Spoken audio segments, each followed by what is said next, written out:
Hey guys, it's Tehi. Let's do the last video of Race to World Last Dimensius. First thing we'll start off with is my raid plan. Uh, 1, 2, 3, 4. It's what everyone does when it comes to the Devour Stars. We'll go over in the video that we watch how we actually set up what one is 1 through 4. These are the two different pull-in formations that you guys are going to have. You're going to have a straight line formation that goes ranged on the left, healers in the center, melee on the right. This is on the first pull-in and only the first pull-in. And then you're going to have this weird little L or triangle formation where it's ranged melee on the boss, but on the left side, ranged are melee on the right side of the boss, and healers go behind a star and are really the only ranged ones. Again, the biggest thing that I would recommend that I made the mistake of is wherever you're putting your players in the phase 2 circles, they do the exact same spots in phase 3. I made that mistake. I would recommend you don't. There's one big thing I would emphasize for melee. There's probably other classes that do this too, but I know Fury Warrior specifically is a big one. Fury Warrior, as I'm sure you know, recklessness gets CDR'd with the more Fury they spend.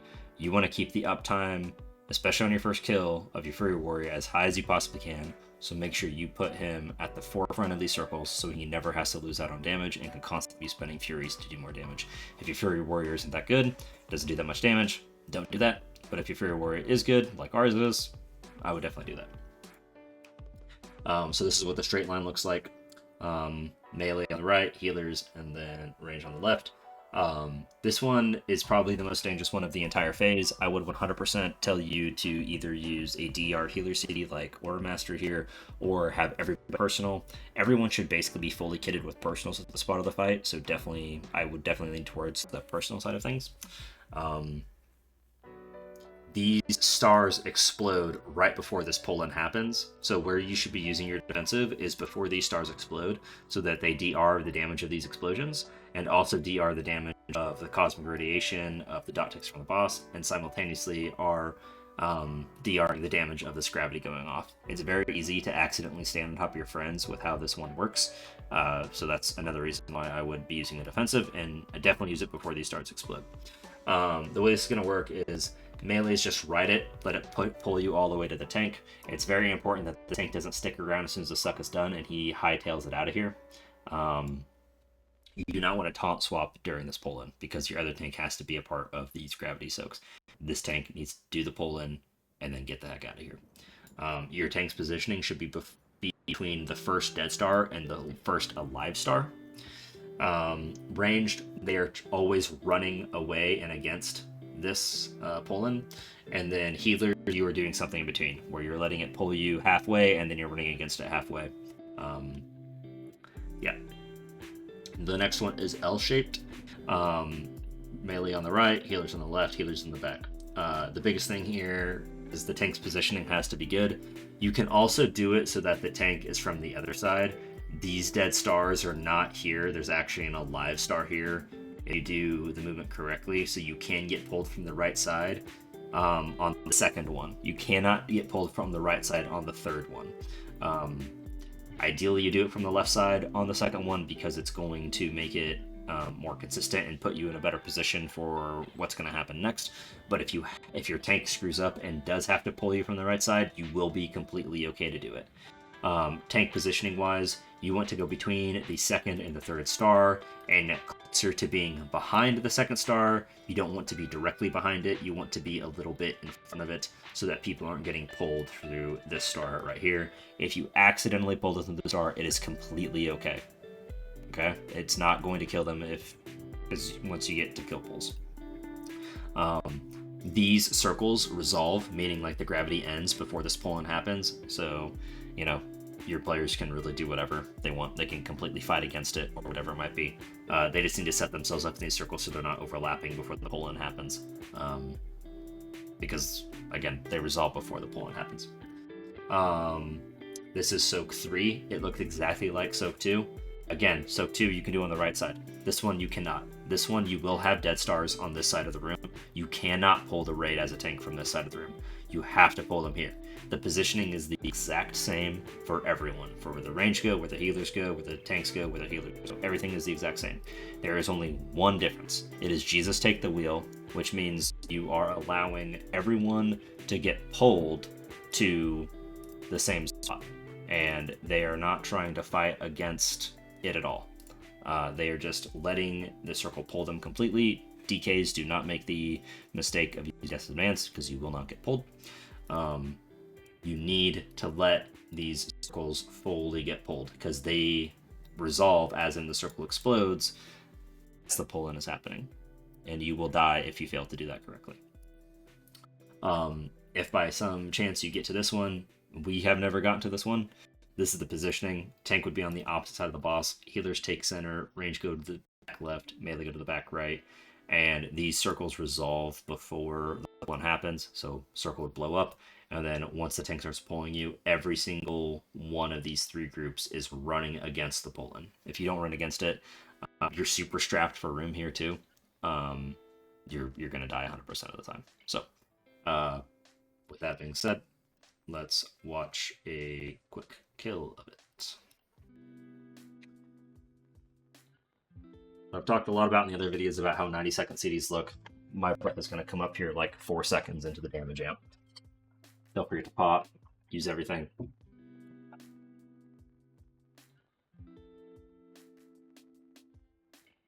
AMZ 100% of the time here.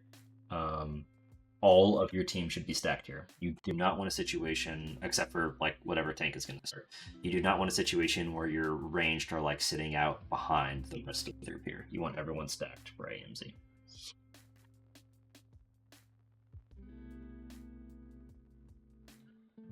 Waiting for a first ring to happen here. We're going to our right.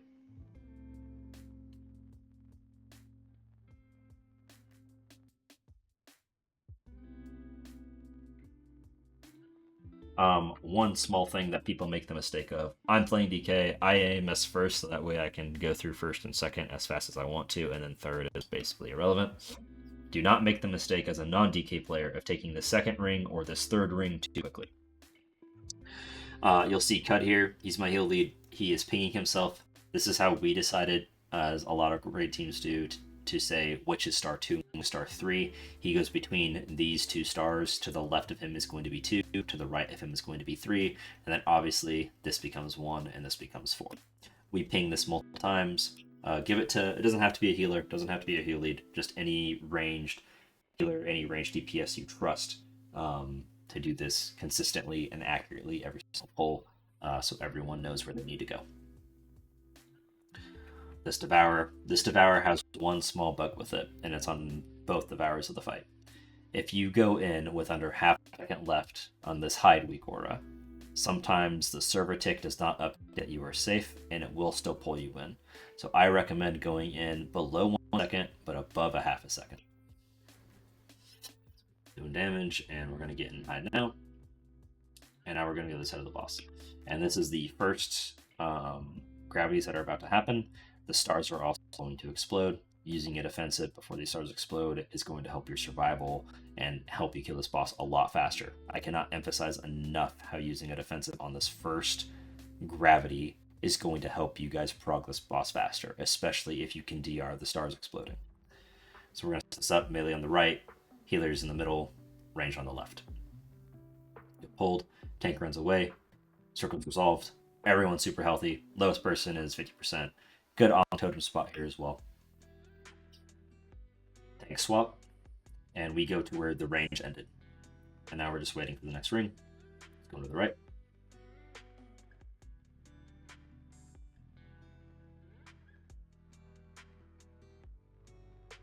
Again, don't take that second one too fast.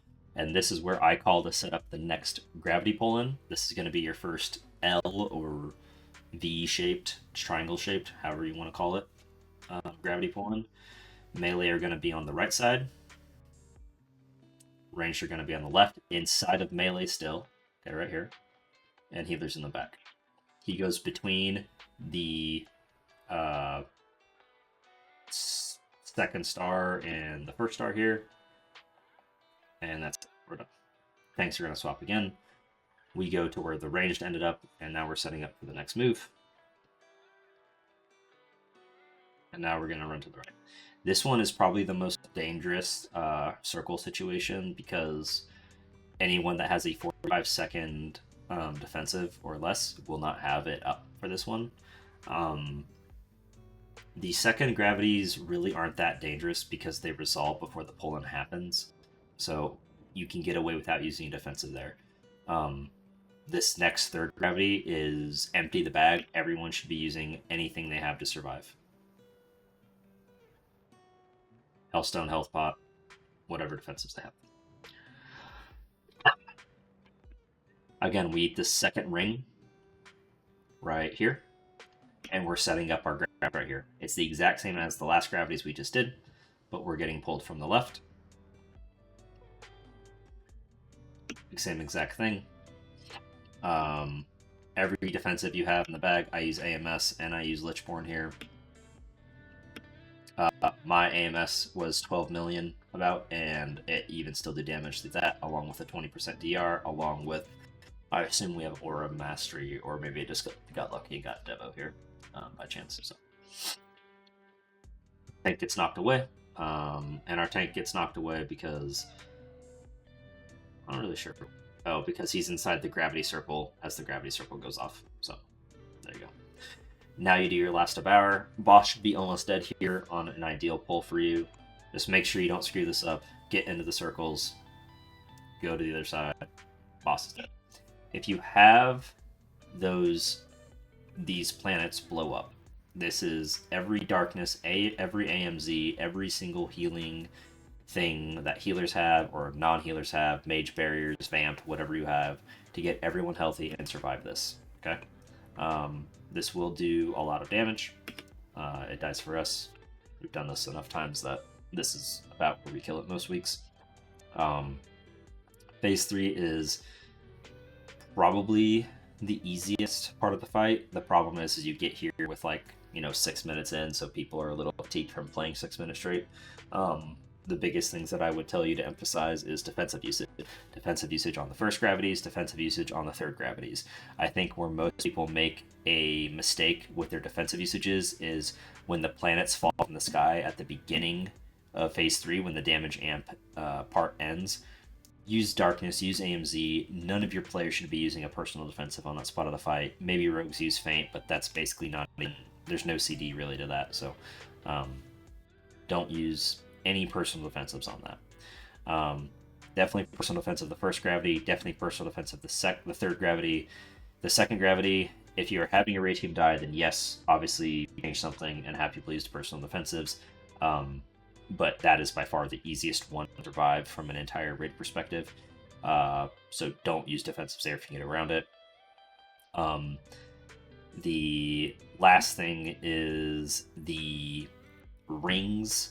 If you are a DK or someone with a really low CD defensive usage, then, and AMS basically just immunes those things for us as well, then yeah, using it for the rings would be a good call. If you aren't, and I mean Blur, Barkskin included, even though that's still a 1 minute CD, I still wouldn't. Spell Reflect I would, but anything that's a 1 minute CD, I wouldn't. Save those defensives for the first gravity and the third gravity. For everyone else, find a really good Symbol of Hope usage in here somewhere to try to get the people who have 2 minute CDs that are affected by Symbol of Hope, or 90-second CDs that are affected by Symbol of Hope, so that they can get the backup for the first and the third. And outside of that, you just got a game. Make sure you're organized, make sure you know what people's responsibilities are, what planets they're going into. The by far most important thing is all of your healers, all of your melee, all of your ranged, all need to know where all 3 circles go.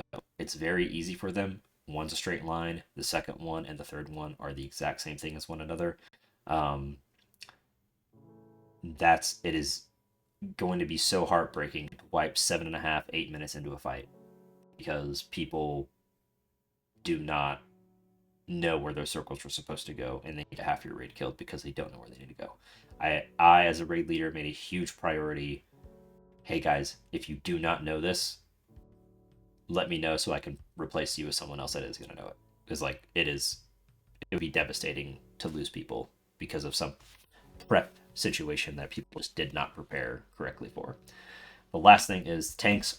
You have the biggest job on this entire fight. We wiped a lot of times, and we still wipe from time to time in phase three, as we worked in new tanks to progress to get ready for the night. Um, Due to bad tank positioning and how they are pulling the raid in. Tanks, you have to know how to pull in. You have to know how to get away after the pull in ends so you don't start getting the rest of the raid punched with your natural boss melees.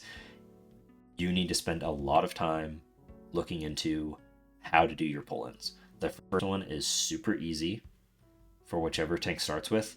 It's the second and third one that the tanks need to spend a lot of time with. The reason the second and third ones are more difficult is the second one less so than the third. The second one you can pull us from the right, like I was saying when we went over the raid again. Um, the third one you have to pull from the left. The difficulty with pulling from the left is when we get to rings 3, we'll walk back through it. We have to go to the right here. Okay, that means the tank is already on our left, and he just gets to follow us. This is very easy for him. But what if we had to go to our left and the tank's already on our left? That means he has to follow us going to the right, but he's going to end on our right. And when we get to where he's going to pull us in, let's say he had to pull us in right here, he'd be pulling us to dead stars. That's a big no-no, right?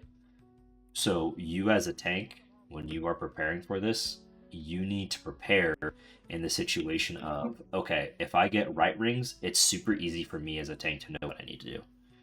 If I get left rings and the raid has to go left and I have to chase their tail, so to speak, how do I get back across so I can be on the left side of the map again when I need to be for the pull-in?